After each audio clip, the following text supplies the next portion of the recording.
consumerism, self-indulgent individualism, immorality, and narcissism. Introducing I, President, a voice that says something worth saying in a way that is worth listening to. Real voices plus real convictions equals real results. I, President of the United States, a voice of hope for the next generation.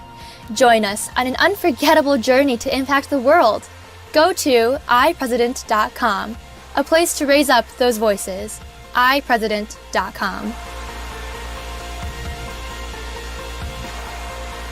Get the best sleep of your life. Helix makes personalized mattresses to fit your unique body type and sleep preferences. Go to helixsleep.com and get up to $200 off during their holiday sale. Let's hop over to Jim Talamonte. He's standing by in the AM 560 Traffic Center. On the southbound tri-state this morning, traffic is snarled between I-80 and Halstead. An earlier truck fire still has cleanup going on in the right lane. And this incident has traffic backed up on I-80 with eastbound delays from before Kedzie to 294. Inbound Kennedy Expressway delays begin at Canfield. It's 25 minutes, so here to downtown. You may save a minute in the express lane. Outbound 20 minutes to the airport. And on Eisenhower, 33 minutes from 390 to downtown. Outbound 29. Stevenson, 31 minutes, 355 to Lakeshore Drive. Bryan is 19 minutes, 95th to downtown. I-57, Bishop Ford, looking fairly light. That's traffic. I'm Jim Talamonte on AM 560, The Answer. More of Chicago's Morning Answer comes your way next. Now your official Chicagoland weather forecast. It's going to be hazy and sunny today. Pretty warm, high 83 degrees. Partly cloudy sky tonight will go down to 60. Then tomorrow, partly sunny, much cooler. We'll only hit about 67 degrees. It's currently 62 degrees. Your next news update in 30 minutes. Continuous coverage of the latest news, traffic, and weather at 560theanswer.com. I'm Elisa Z. Now more of Chicago's Morning Answer on AM 560, The Answer. Listen to AM 560, The Answer, online at 560theanswer.com, on the AM 560 mobile app, and your Alexa-powered smart speaker, on TuneIn, iHeart, and radio.com. If you're looking for the latest news, insight into what it means, and the sharpest opinion, there's only one station in Chicago where you can turn, and it's this one. We're AM 560, The Answer.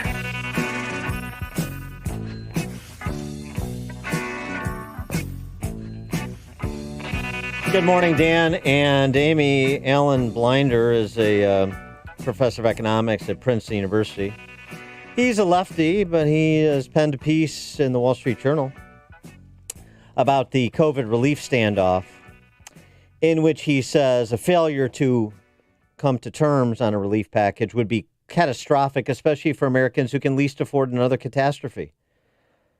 The increased unemployment benefits in the CARES Act ran out at the end of July, leaving millions of people struggling to make ends meet.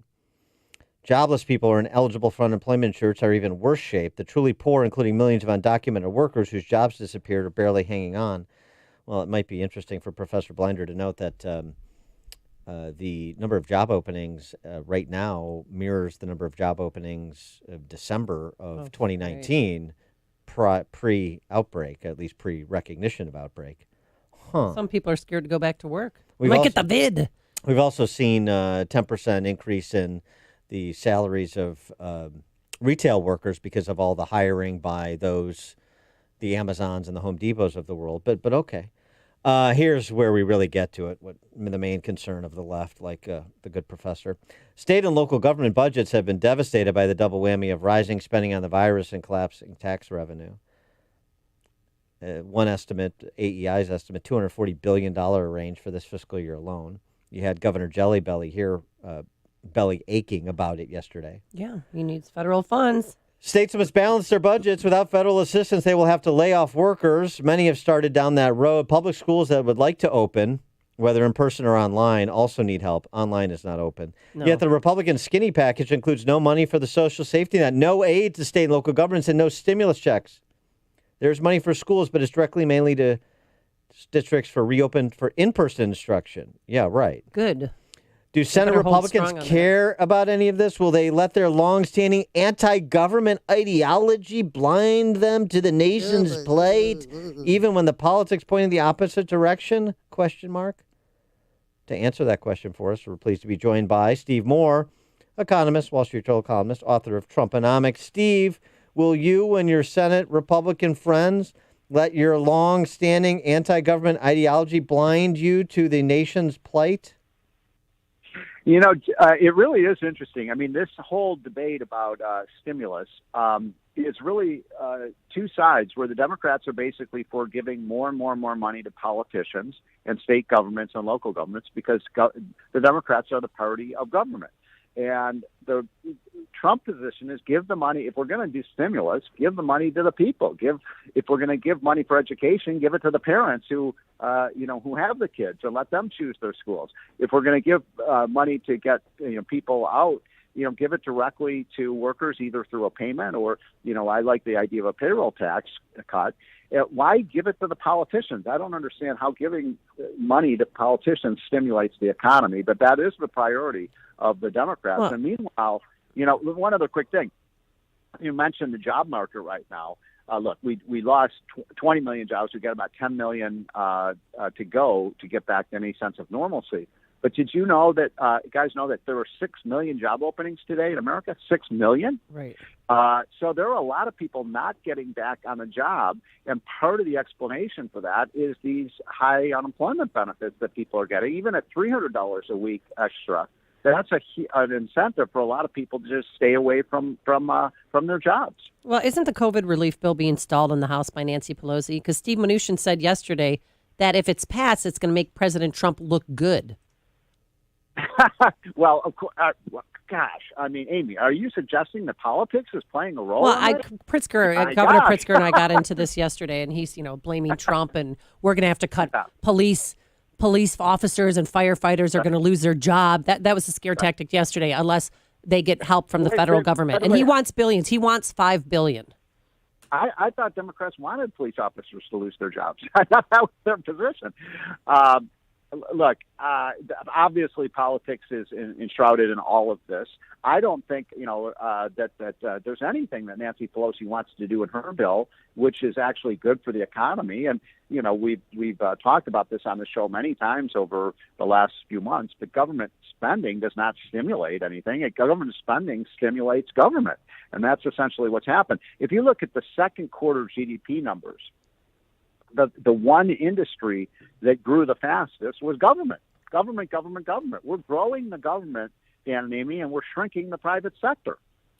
Yes, Steve, but Governor Pritzker has suggested a doomsday scenario. I want you to brace yourself. I hope he's sitting down. If he doesn't get a few $1 billion to continue to prop up the house of cards that is Illinois finances, he may have to... Don't say it.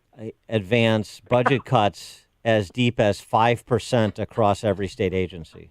5%. Oh, my God. I'm going to jump off a building. Are you serious? 5%? 5%. And he said it with such sadness in his voice. He's like, folks, I've got some bad news to tell you. Imagine a household or a business having to cut their expenses by 5%? 10% next year. 10% next year, though. Also, he may have to lay off several state workers. No. Apparently he can count them on one hand. Several. Yeah. I can't go on. Here's the interesting thing about this that you folks in Illinois might not get, because you get your news from Illinois. But in most of the states, I'm not going to say most, but about half of the states have, guess what? They've already balanced their budgets. They already did it. So why is it Illinois can't balance their budget? Why can't New York balance its budget? Why can't New Jersey balance its budget? Why can't California? Even California, by the way, did balance its budget. They had California made cuts to deal with this. Illinois, it seems like they're incapable of balancing a budget by trimming expenditures, as every other institution in America has done during this pandemic. Well, Governor Pritzker claimed yesterday that Amy, Texas needs a bailout. Even Republican-run Florida needs a bailout. They're losing money because of COVID. That's not true. No, it is. Well, look, every state governor would love to get free money from Washington. Of course they would. I mean, but although there are some governors, like the governor of South Dakota, who says, hell no, we don't need more government money. But look, the financial problems, are contained mostly to these big blue states, by the way, that did two things. They continued to spend money almost to the extent that the budget deficits got so large in New York and Illinois that there was no other alternative. I'm almost putting a gun to Washington's head and saying, we can't balance our budget without your help. But the other thing that these states did was that they shut down their businesses. I mean, Chicago is a disaster area. New York City is a disaster area. Philadelphia is a disaster area because these Democratic governors shut down their cities and their businesses, and now they're saying, gee, we need more help from Washington. In my opinion, that's called enabling. And this is why I'm totally opposed to a federal bailout of states and cities. All you're doing is giving money to the bad actors. And anybody with children knows you don't reward your children for bad behavior. And that's essentially what a federal bailout would do. Well, right. And places like New York and Chicago and Philadelphia have a problem coming. I mean, not to go full Game of Thrones on you, but winter is coming. And you're not going to be able to even allow your restaurants to have their 25% capacity when all of the seating is outdoors, or you're blocking off particular blocks that are entertainment zones, if you will. The slow walking back to anything resembling a viable business model for these businesses in terms of government allowance means that the devastation you're describing is going to be deeper and more long lasting. So, what's interesting is so many of these states have requirements only, 1/4 filled for restaurants, or 1/3 filled, and some allow even half full. Do these politicians ever talk to people who actually own restaurants and run restaurants? I mean, a restaurant is a business. A business can only stay in business if it can make a profit. Dan, how many restaurants do you think can make a profit when they're 30% or 40% or 25% capacity? I mean, it's not worth it. There's no possible way these restaurants can make money that way. So they are hanging by a thread right now. And you're right, Dan, when the winter comes, you're going to see hundreds of thousands of little, mostly immigrant-run and owned restaurants closing down because of these edicts by government. And I love what happened in Pennsylvania.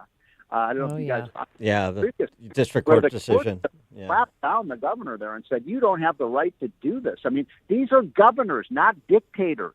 Right. And Stephen Moore, I don't know if you know about this contest, but Mayor Lightfoot, she's launched a contest for Chicagoans to come up with solutions for winter outdoor dining. $5,000 prize. I'm not making this up.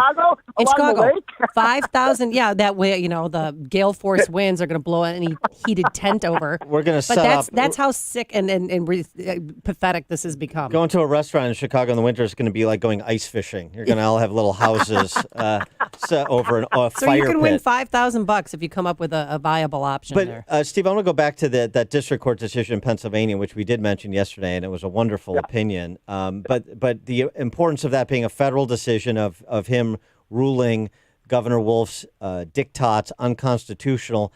And what's the posture of other Republicans at the state or the federal level in terms of trying to use that as a precedent to force the reopening elsewhere where you have arguably similar edicts that would be also similarly unconstitutional?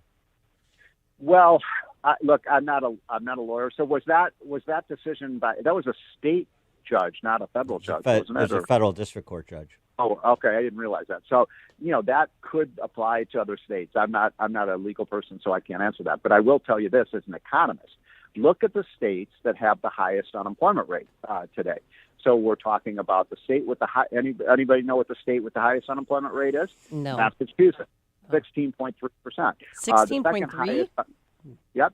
Now, by the way, these are the July numbers. The August numbers will come out in about a week for the states. But in July, Massachusetts was 16.3%. The second highest was New Jersey. The third highest was New York. The fourth highest was Connecticut.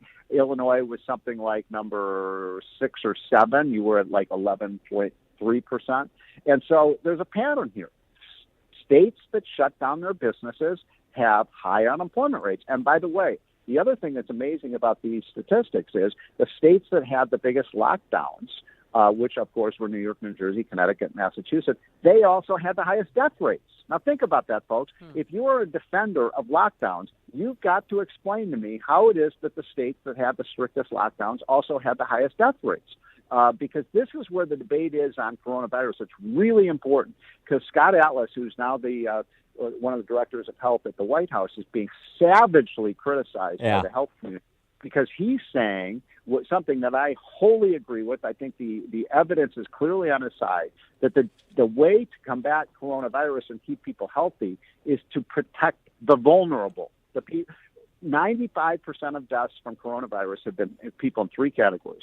Number one, people over the age of 70. Number two, people who have pre-existing health conditions. And number three, people who are obese and overweight. So if you do something to protect those people, you don't have to shut down the rest of the economy. But the left hates that idea, and they want to protect, quote, everyone, which is why schools are closed, restaurants are closed, and it's caused total pandemonium. And Dan, Amy, where do you stand on that one? Well, no, we've had Dr. Atlas on the show a number of times, and that's exactly right. And by the way, he's hardly alone. I mean, John Ioannidis at Stanford and so many others that have argued the same thing. Obviously, you have the Swedish model that they did exactly what Atlas was describing, even though they admit they could have done a better job protecting the vulnerable in nursing homes there. And we see what's happening in Sweden now relative to some of their Western European neighbors doing much better, both in terms of case fatality rate as well as in terms of the economic hit that they're taking, much less than their Western European neighbors. So, no, I mean, of course it's sensible. The only thing that saddens me is it took Trump so long to add somebody like Scott Atlas to the inner circle. These people should have been added a long time ago. He wanted somebody who has been wrong at every step of the turn, and that's, of course, Fauci, who is, the media darling, even though everything he said for the last 5 months has been proven to be wrong. But I think this is a really important point because we could reopen our economies in a much more strategic way that wouldn't cause, 20 million people to lose their jobs. And here we are 6 months later. I mean, it's one thing to shut down the economy 6 months ago when we didn't know that much about coronavirus. We do know a lot about it now.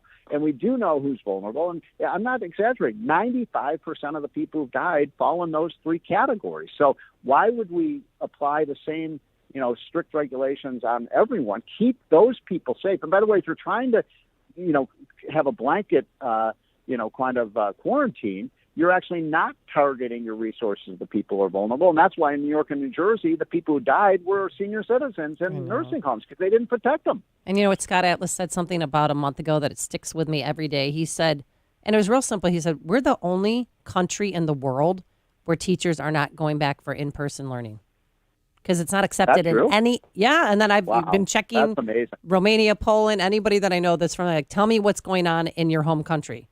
And even Italy and Spain, they're back for in-person learning. Well, it's uneven here, obviously. But in the private schools at the collegiate level, some teachers are definitely going back. So we want to take note of that. But yeah, Atlas called the position of not reopening schools or doing only distance learning perhaps the dumbest public policy decision in the history of Western civilization. And that's pretty.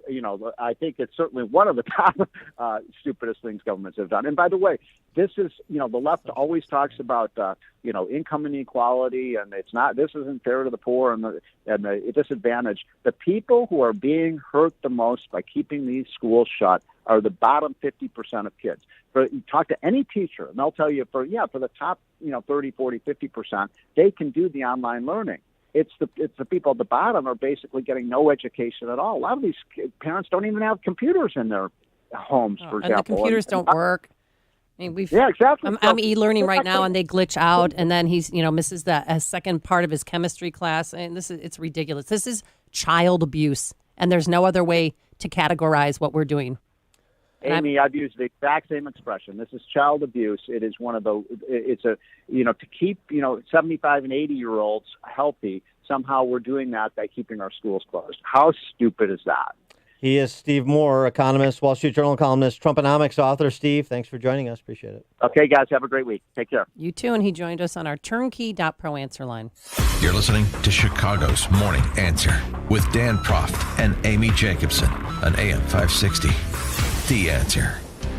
I'm Doug McAllister, the proud owner of Douglas Automotive. Crazy times we are living through, with all the uncertainty of the next thing to be